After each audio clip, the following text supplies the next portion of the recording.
이재명 대통령의 후보 시절 공약을 바탕으로 앞으로 우리나라 경제정책 방향을 좀 자세히 살펴보겠습니다. 경제부 유주환 기자와 살펴보죠. 일단 이재명 대통령 취임 일성 역시나 경제 회복이었습니다. 이 대내 상황이 녹록지 않은 가운데 나온 말인데 지금 경제 분야의 과제 어떤 것이 가장 중요할까요? 네, 앞서서도 언급하셨다시피 도널드 트럼프 미국 행정부가 출범한 지 5개월째 접어들었는데 우리나라는 6개월 동안 국정 공백이 이어지고 있습니다. 이 결과 기업들의 수출 타격이 가시화하고 있고 내수의 부진이 이어지면서 우리 경제 양대축 모두 위태로운 상황입니다.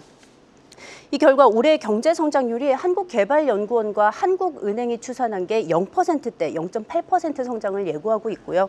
또 경제가 생산 요소를 모두 활용해서 달성할 수 있는 최대 성장률인 잠재 성장률마저 2% 아래로 내려간 상황입니다. 자, 이 같은 대내 환경에서 처음부터 유력 대선 후보로 출마를 했던 이재명 대통령은 지난 대선에서 힘을 실었던 기본 시리즈를 버리고 경제 성장을 외쳤습니다.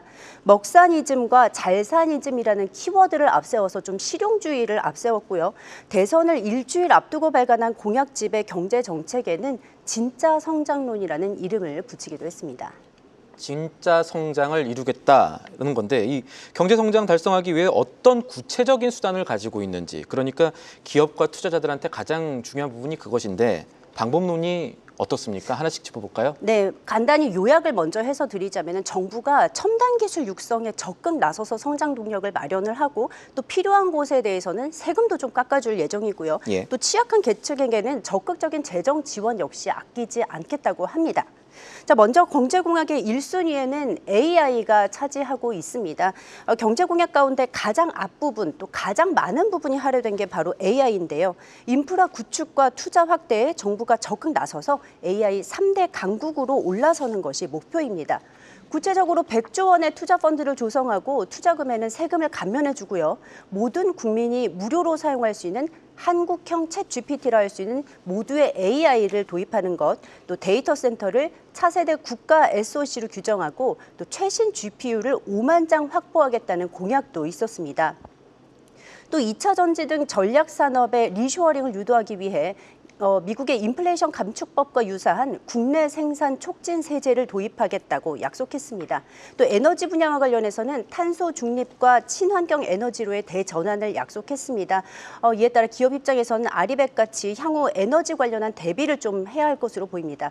또 원전과 관련해서는 기존의 감원전 입장과는 달리 좀 언급을 피하면서 전략적인 모호성을 유지한 것으로 보입니다.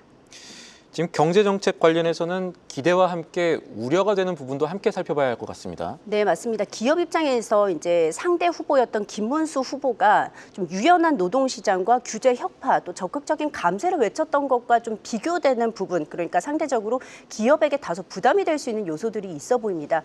먼저 노동정책과 관련해서는 4.5일제를 단계 도입하겠다고 약속을 했고요. 주 52시간에 대한 예외는 언급을 피했습니다. 또 정년을 60세에서 65세로 연장하는 것을 추진할 계획입니다.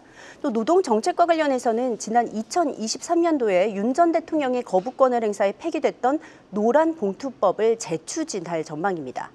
자, 규제에 있어서는 일관된 타파가 아니라 필요한 규제는 강화하는 어떤 규제의 합리화를 기본 노선으로 잡고 있고요.